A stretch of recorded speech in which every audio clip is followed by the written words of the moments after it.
On va accueillir le missionnaire SDE. Alléluia.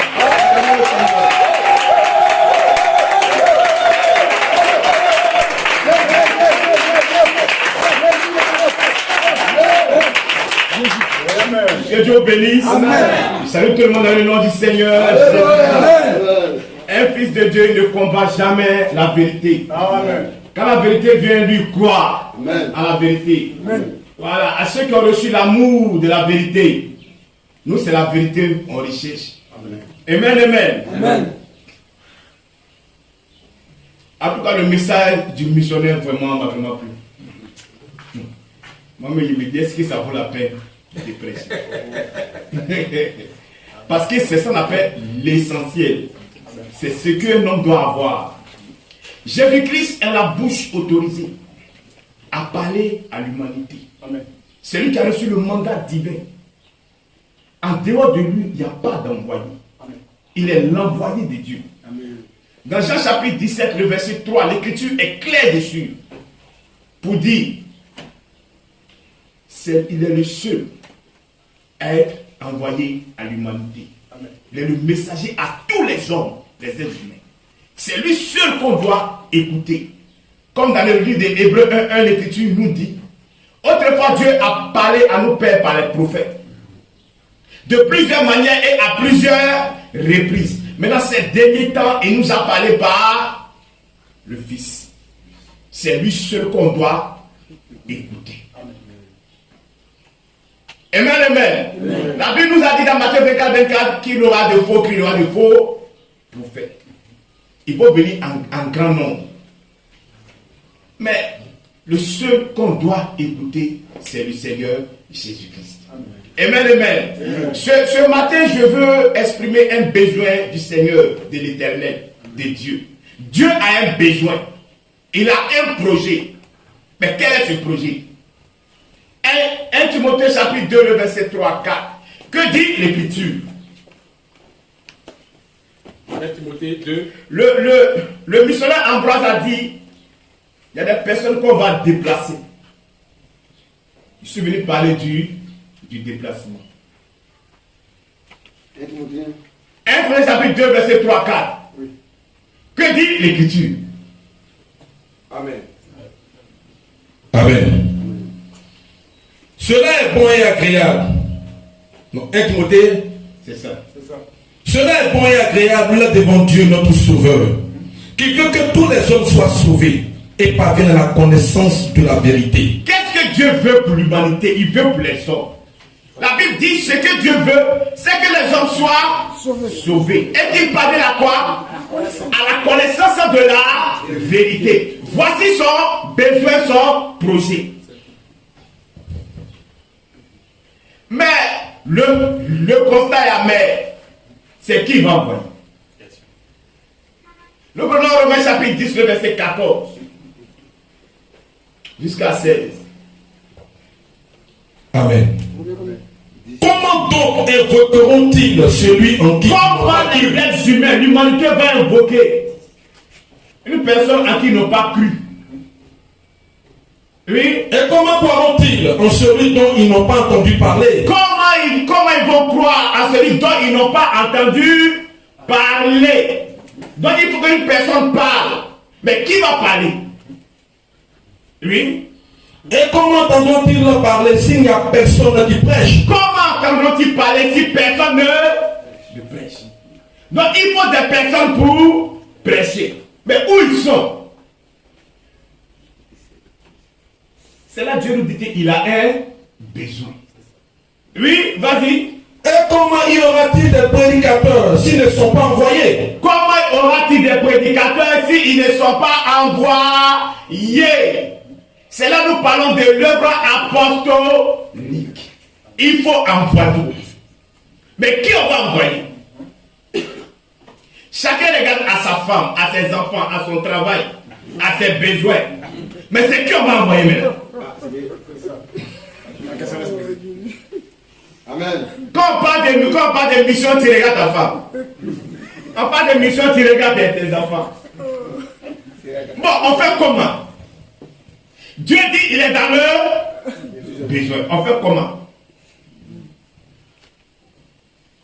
pas privilégier Dieu par rapport aux enfants. Ouais, c'est ce que on dit. Allez. Ta femme te dit, c'est toi ce Dieu a appelé.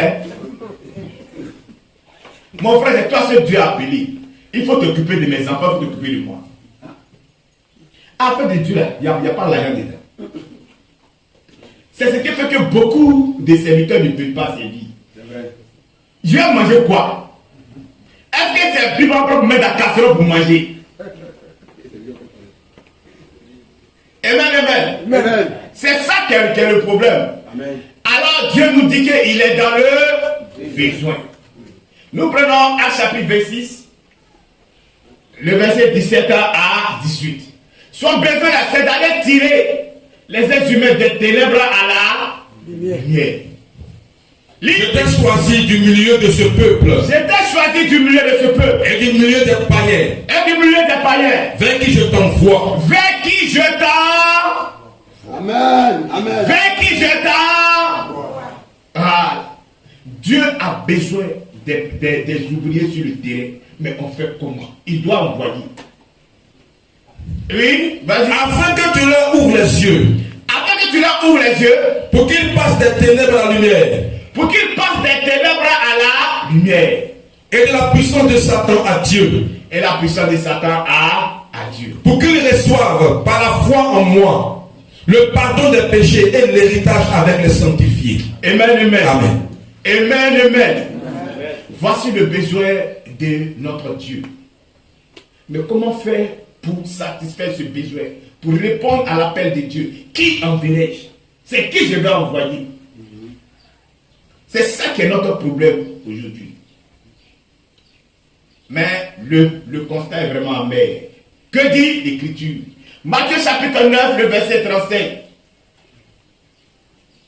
À 37, l'Écriture nous dit. 9, 35 à 37. Oui. Jésus parcourait toutes les villes et les villages enseignants. Amen. La Bible nous dit, le maître lui-même, il parcourait les villages et les villes. Il partait de village en village et de ville en ville. Pour aller faire quoi? Se balader, se promener. Prêchant la bonne nouvelle du royaume. Alléluia. Jésus partait prêcher la bonne nouvelle du royaume. À ceux qui sont au village, à ceux qui sont en ville. C'était son travail. Il dit qu'il est venu pour ça. Oui, vas-y. Et guérissant toute maladie et toute infirmité. Oui, alors. Voyant la foule, il fut ému de compassion pour elle. Voyant la foule, il a vu une foule. Il a été ému de pitié. Pourquoi il a pitié? Toi, tu vois les gens de l'assemblée là, tu as pitié d'eux. Oui, vas-y. Parce qu'elle était languissante et abattue, comme des brebis qui n'ont point de berger. Comme des brebis qui n'ont point de berger. Ces bergers, on cherche là, on ne trouve pas.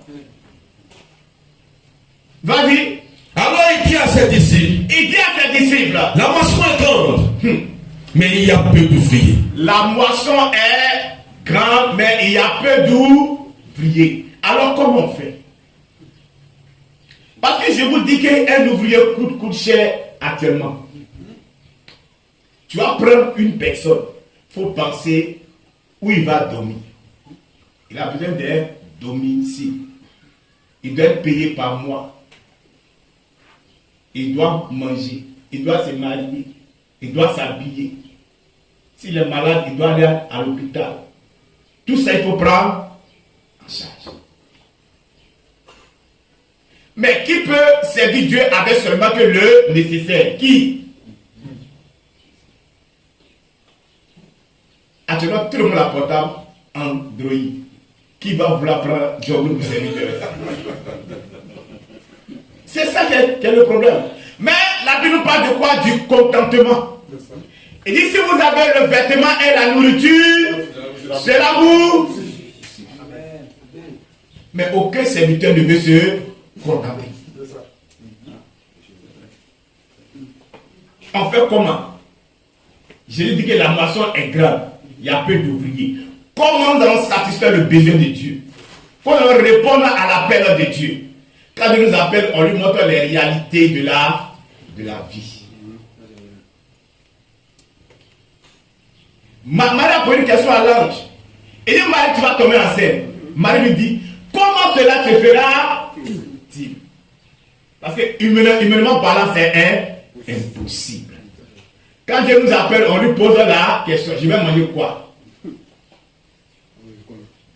C'est ça qui est le problème. Et nous tous, c'est ce que nous faisons. Parce qu'on regarde à nos intérêts. Nos intérêts doivent être divins. Amen, amen. Alors, qu'est-ce qu'on fait? Continue le verset. Au verset 38. C'est combien?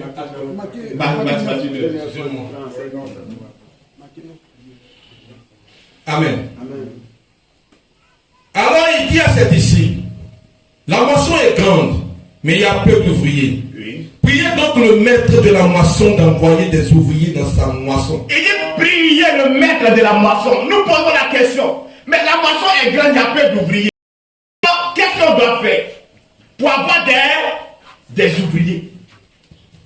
La Bible dit quoi?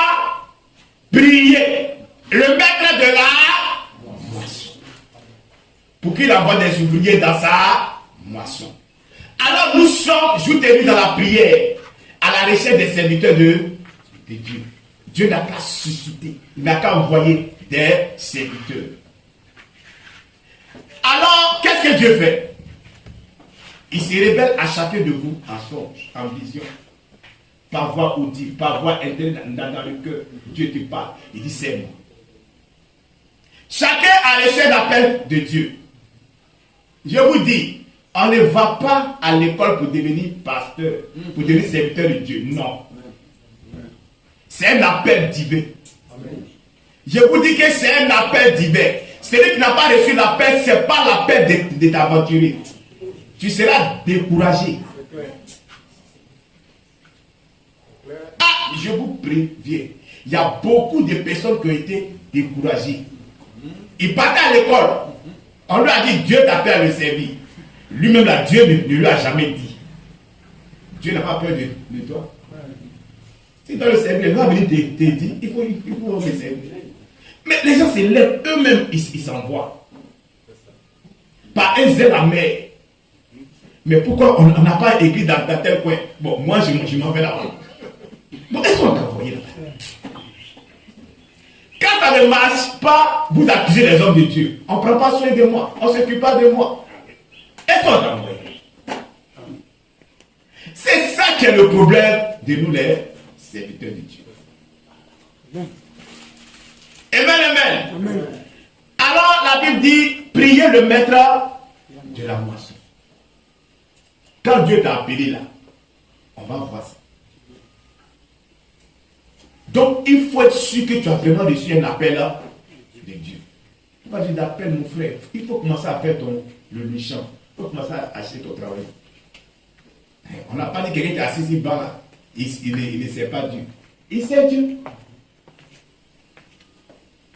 Mais quand on dit serviteur de Dieu, toi là, ton travail, c'est de s'occuper des affaires de Dieu. Ça peut être un appel divin. Faut pas mentir aux gens. Toi là, il ne faudrait pas te blaguer toi-même. Non, j'ai reçu l'appel. Tu n'as pas reçu d'appel. Mais soit ça va évangéliser, tu peux nous accompagner. Ça ne fait rien. Si tu travailles là, tu peux participer à l'œuvre, faire avancer l'œuvre. Mais servir Dieu, il faut que ça soit quoi? Un appel divin.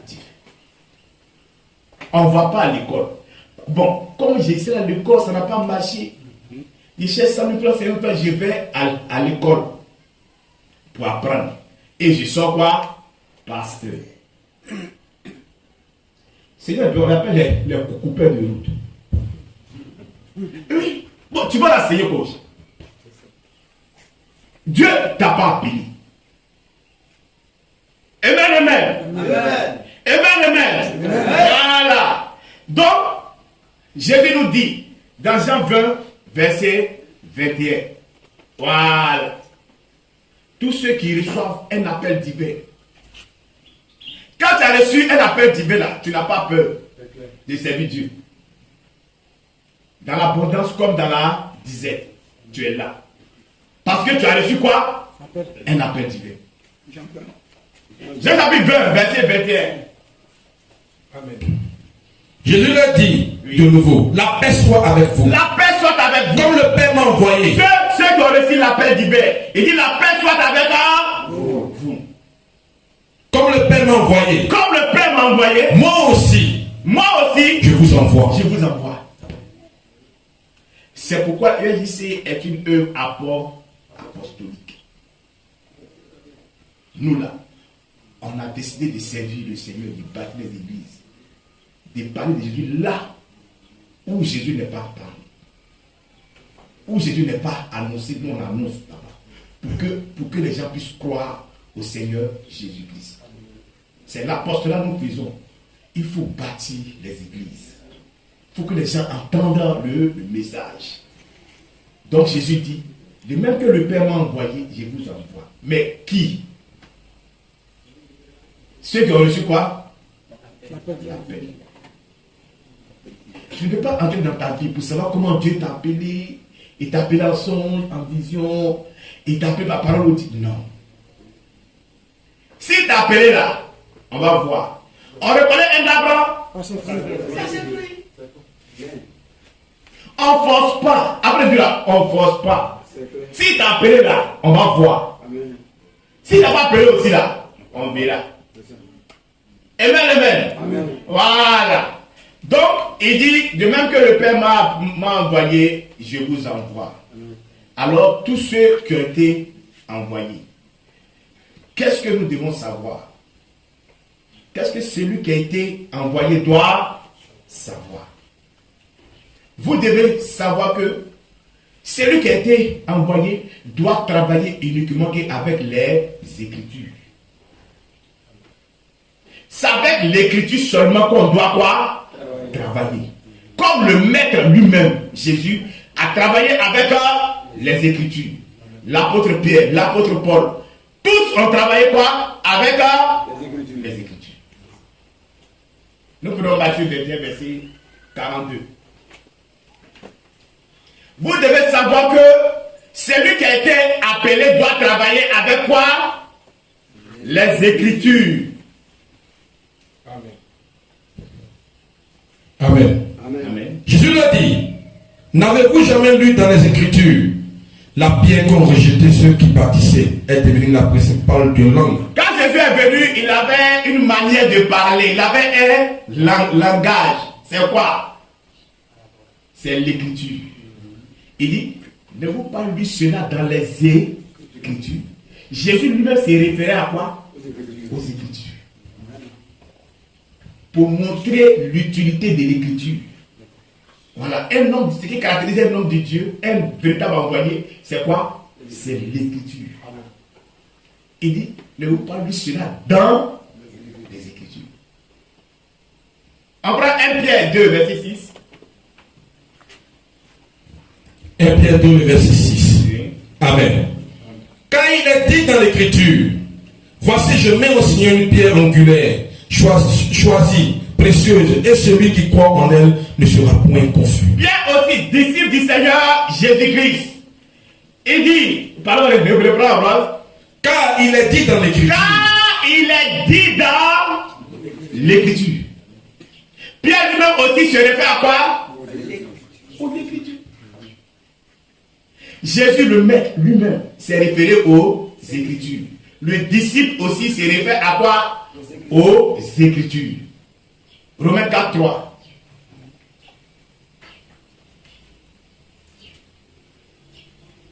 Amen. Romains 4, 3. Car, que dit l'Écriture? Avant cru à Dieu, s'il avait fut imputé à Dieu. Ça, c'est l'apôtre Paul, l'apôtre des nations.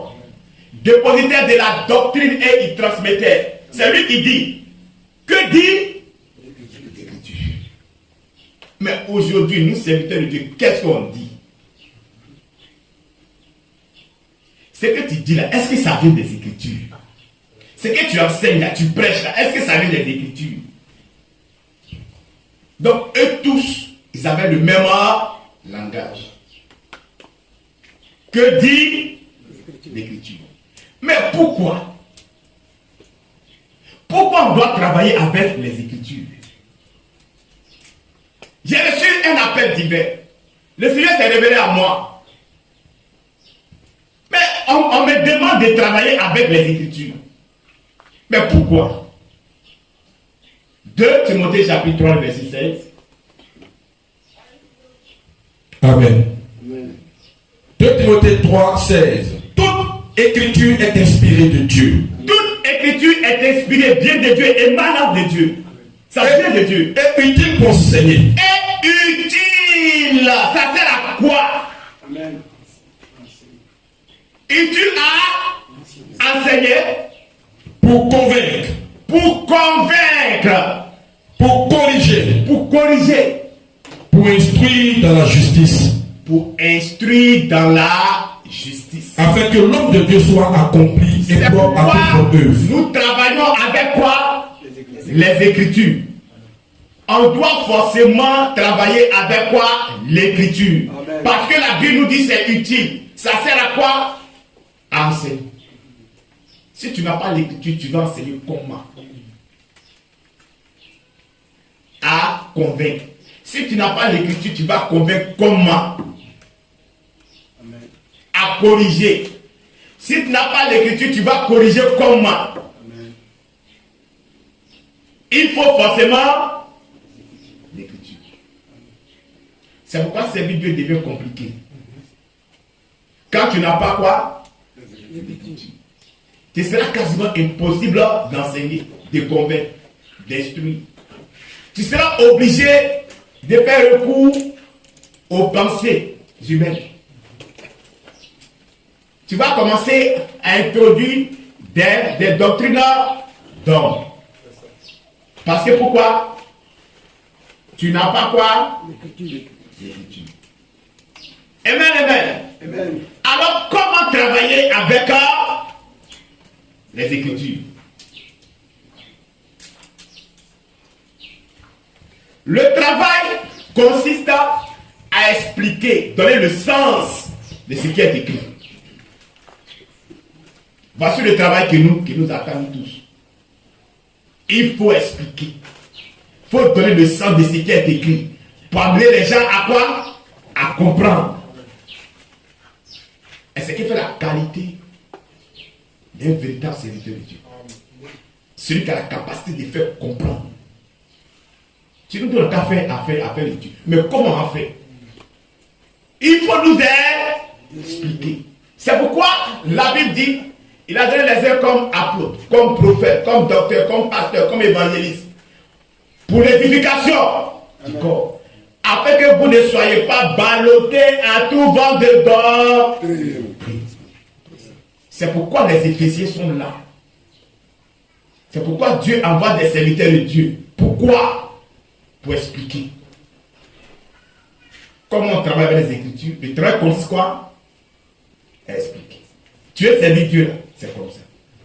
Donc, quand tu es servi Dieu, tu es appelé à faire quoi? À expliquer ce qui est écrit. C'est ça notre travail. Mais qui va expliquer? C'est pourquoi Dieu dit il a besoin d'ouvriers. Sur quoi? Sur le terrain. Pour expliquer, afin que les gens parviennent à la connaissance de la vérité. Lis l'Écriture. En chapitre 8, le verset 29 à 35. Amen. Actes chapitre 8, 29. L'Esprit dit à Philippe, Oui, avance et approche-toi de ce char. c'est ça. Philippe accourut et entendit l'Éthiopien qui lisait le prophète Ésaïe. Et La lui dit, Bible dit que l'unique Éthiopien lisait la Bible. Il lisait le prophète Ésaïe. Il lisait un passage de l'Écriture. Oui. comprends-tu ce que tu lis? Alors tu lui poses la question. Comprends-tu ce que tu lis? La Bible que tu tiens là, ce que tu lis, ce que tu vois écrit noir sur blanc là, est-ce que tu comprends? Alors, lui qui devait dire quoi? Il répondit, comment le pourrais-je? Comment le pourrais-je? Dieu fait comment? Si quelqu'un ne me guide. Pourtant, c'est une personne qui est partie à l'école. La Bible, il était ministre des cadres, surintendant. C'est-à-dire qu'il gérait l'argent de la reine, comme les comptables. C'est-à-dire qu'il est parti à l'école, il est intellectuel. Amen. Il est instruit. Mais il prend la Bible, il lit, il ne comprend pas. Qui va le faire? Ça cela vous appelle. Amen. Dieu dit qu'il a besoin des serviteurs pour expliquer. Oui, vas-y. Le passage de l'écriture qu'il lisait était celui-ci. Le passage de l'écriture qu'il a lisait. Donc il était en train de faire quoi? Il lisait quoi? L'écriture. Toujours l'écriture. Amen, amen, amen, amen, amen, amen. Est-ce qu'on peut acclamer le Seigneur?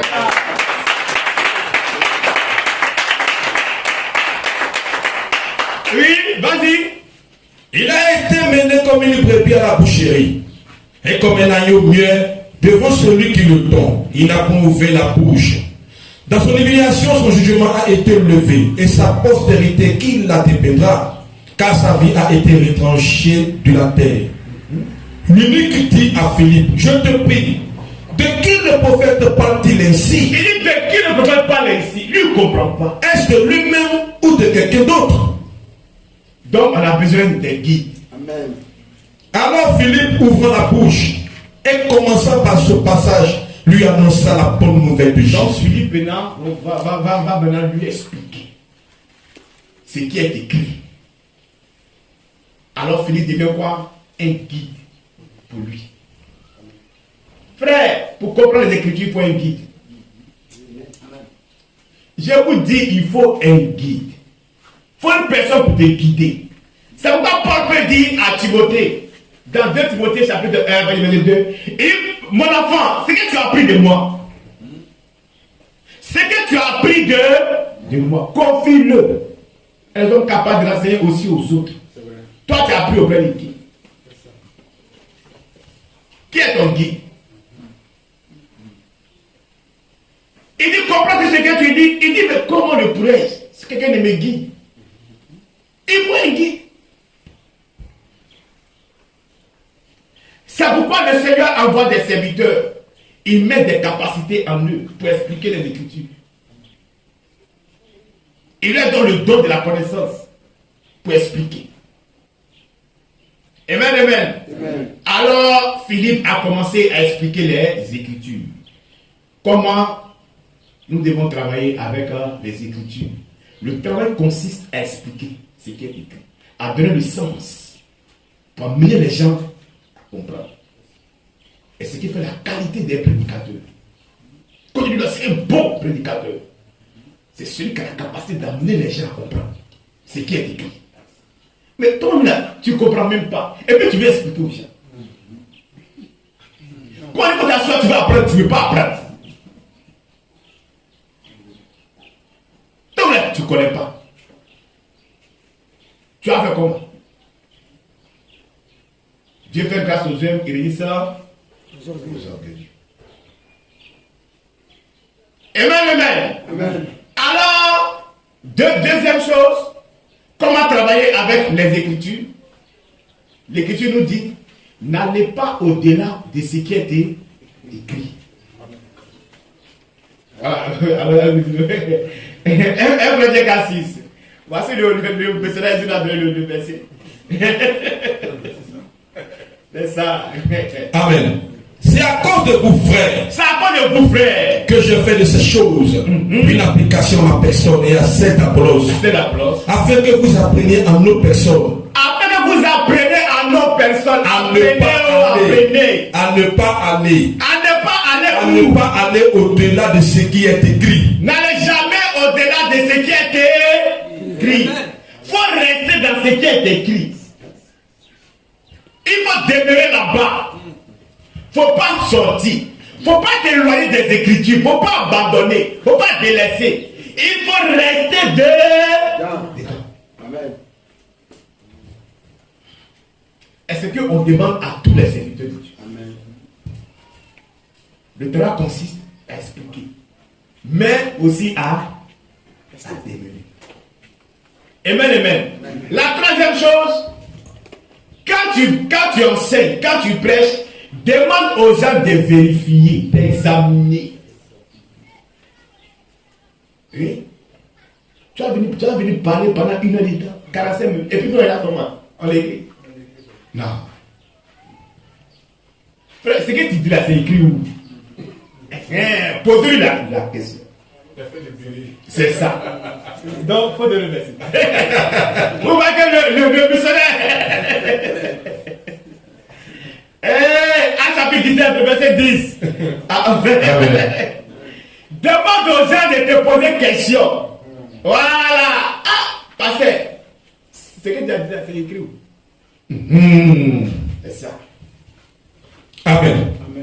Aussitôt les frères firent partie de lui, Paul et Silas, pour périr.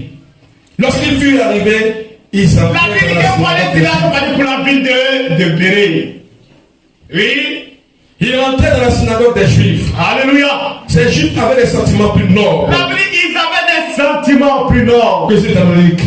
Ils reçurent la parole avec beaucoup Ils d'empressement. ont reçu la parole avec beaucoup d'empressement et d'étaient pressés d'entendre, d'écouter la parole. Et ils examinaient chaque jour les Alléluia, Écritures. ils ont fait acclamer le Seigneur. Et ils examinaient chaque jour les Écritures. Ils examinaient, ils vérifiaient. Chaque jour les Écritures. La Bible parle chaque fois. Chaque fois. Chaque jour.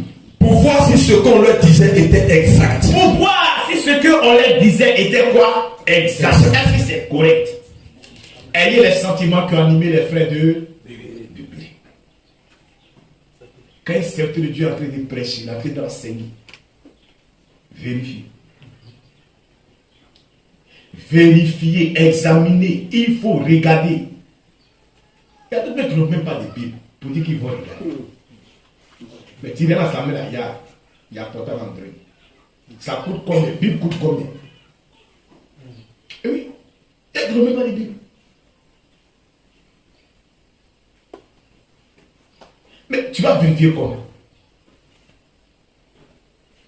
Amen, amen. Oui, vas-y Abraham. Amen. C'est après cela que les gens ont commencé à croire. Après quoi? Plusieurs d'entre eux crurent, ainsi que beaucoup de femmes grecques de distinction et beaucoup d'hommes. Après quoi? Vérification. Vérification. On ne croit pas comme ça. Quand tu parles pendant 1 heure, 2 heures de temps. Non, comme c'est le grand pasteur, c'est le missionnaire. Tu sais ce qu'il dit là, c'est pas ça. Hein? Mon frère, c'est le missionnaire. Mon frère, c'est l'église. Quand on parlait, frère, tu n'as pas l'amour de la vérité. Oui. La Bible vous connaîtrez. La vérité vous affranchira. Mais cela c'est écrit où? Est-ce qu'il est étudié? Il n'est pas étudié, il n'est pas étudié. Alors comment tu dis de pas dire ton visage? Il est dit, c'est écrit où? Alléluia. Amen. Il faut vérifier, il faut examiner. Demande aux gens, vérifier. Demande aux gens, poser des questions. Si c'est écrit, je te dis que c'est écrit, mais je te dis que ce n'est pas écrit. Pourquoi avoir peur? Si un frère me pose une question, si je connais les frères, ça là, je ne connais pas. Il faut être un. Et les gens, ils connaissent tout. Non, tu as posé une question, lui va répondre. Frère, si la Bible répond à ta question, je vais te répondre. Une question biblique, une question en dehors de la Bible, on va répondre en dehors de la Bible. Tu me demandes, mais tu achètes ton téléphone à combien? C'est plus bien prendre pour dire qu'il y a. Mais tu me dis, je vais aller où? Je vais répondre à la question. Amen, amen. Donc c'est comme ça on travaille avec les Écritures. 1, il faut expliquer. 2, il faut parler au-delà. 3, il faut demander aux gens de vérifier. Voilà. Pour les amener à croire. Il faut amener les gens à te croire. Sur la base de quoi? Des Écritures. Ça rend libre. Le frère libre. Amen, amen. Voilà. Comment les gens vont parvenir à la connaissance des Écritures? Si nous sommes assis ici, les gens vont encore comprendre. Comment les gens vont parvenir à la connaissance des Écritures? Comment nous allons faire pour que les gens parviennent à comprendre les Écritures? Frère, nous devons aller discuter avec eux, débattre avec eux.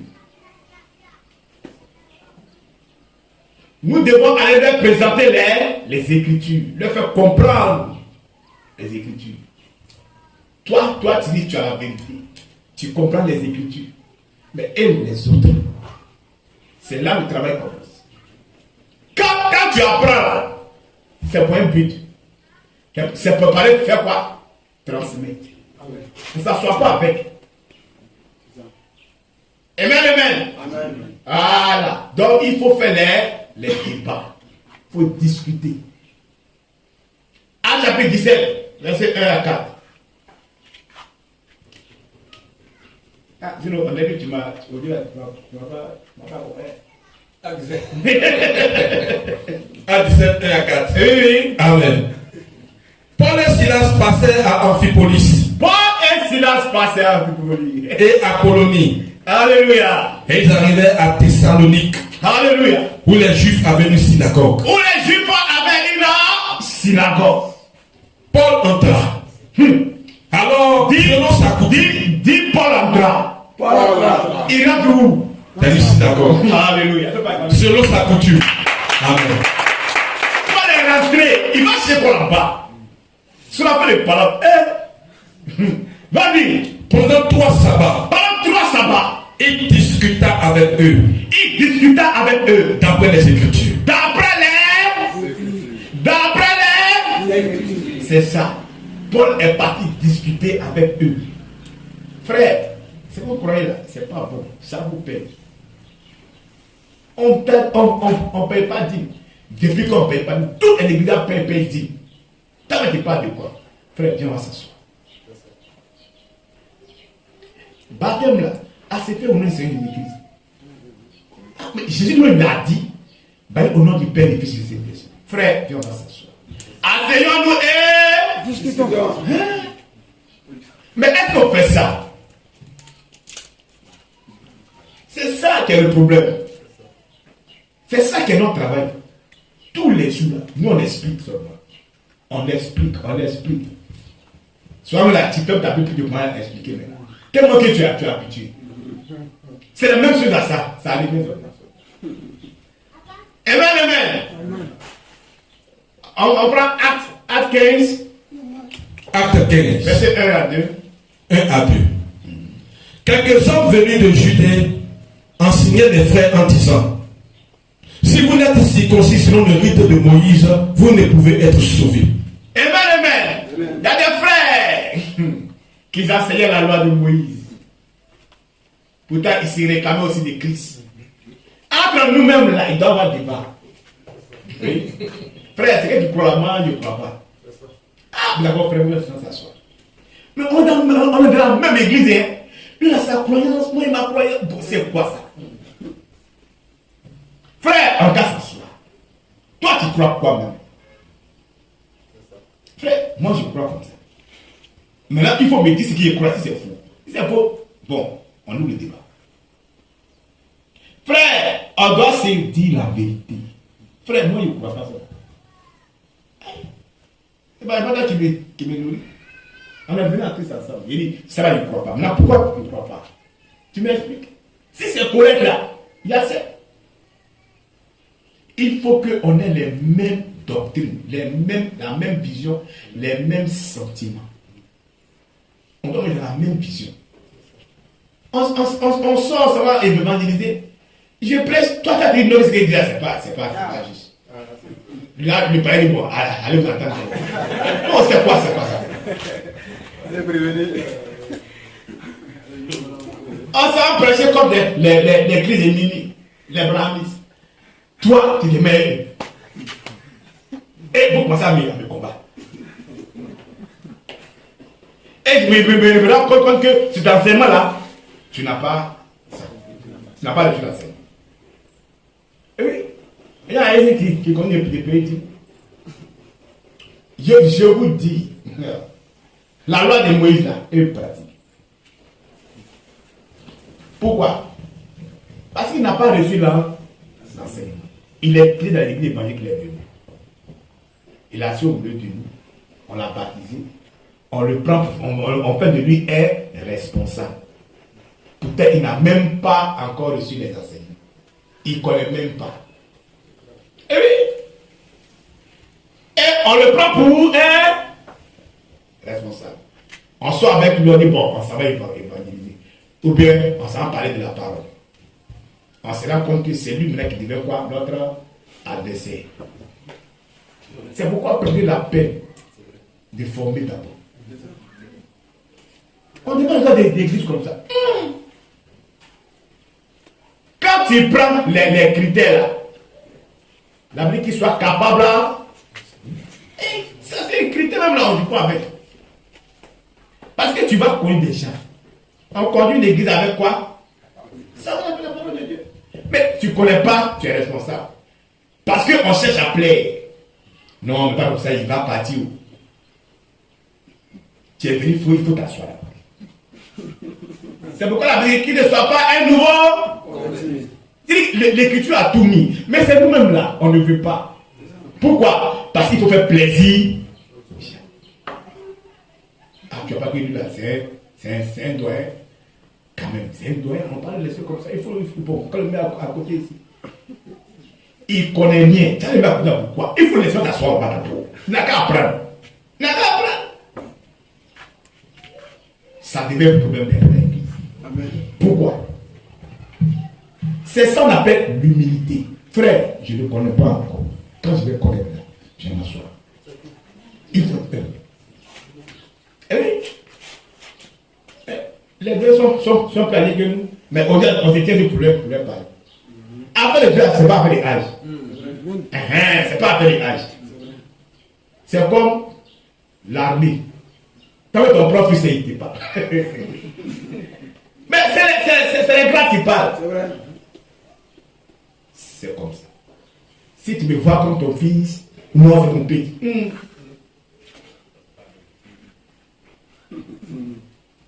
Ça ne pourra pas marcher. Comme un enfant comme ça. Non. Mais Dieu fait grâce à qui? Dieu dit, voilà, écoute-le. Ah, Dieu, petit quoi il a écouté? Oui, écoute-le. Jésus avec quel âge? Mais des grandes personnes s'assillaient pour l'écouter. Dieu me dit, écoutez. Non, ça m'a dit de faire, ça ne me plaît pas. Les trop jeunes, les petits, non. Allez fort. Amen. Donc, nous devons quoi? Les écouter. Qu'il ne soit pas un nouveau converti. Alors, comment nous allons faire pour que les gens parviennent à la connaissance des Écritures? On doit aller parler avec eux, aller discuter avec eux, débattre avec eux, pour les amener à comprendre. Alors, qu'est-ce que nous devons retenir de tout ce que nous venons de dire? Est-ce que le missionnaire venait de dire? Il faut imiter les Écritures. Il faut imiter les apôtres. Ils ont utilisé les Écritures, nous aussi, utilisons les Écritures. Comme le missionnaire l'avait dit dans 1 Corinthiens 11, verset 1, dans Philippiens 4, verset 9, Lisons les versets comme on va finir. Moïse, c'est vrai ici dans le temps. Ah bon. 1 Corinthiens 1 Corinthiens 11, verset 1. Soyez mes imitateurs comme je le suis moi-même de Christ. Il dit, soyez mes imitateurs comme je le suis moi-même de Christ. Christ a utilisé les Écritures. Moi, Paul aussi, j'utilise les Écritures. Christ a dit, n'avez-vous pas lu cela dans les Écritures?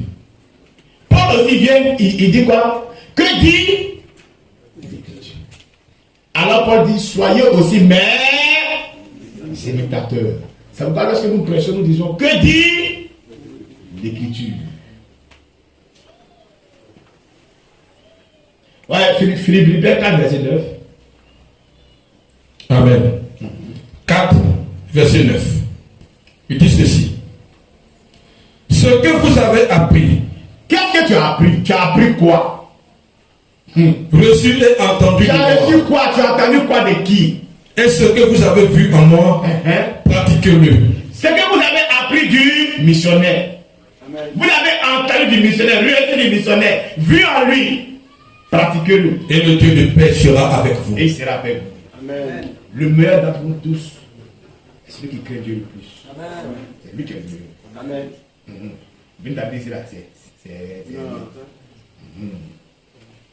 C'est la crainte. Amen. Comme il a marché. La Bible dit, on finit là, Jacques 1, verset 22. Jacques 1, verset 22. Amen. Il dit ceci. Mettez en pratique la parole et ne vous bornez pas à l'écouter en vous trompant vous-même. Mettez la parole en pratique, ne vous bornez pas à écouter, mais pratiquez. Que Dieu vous bénisse. Amen.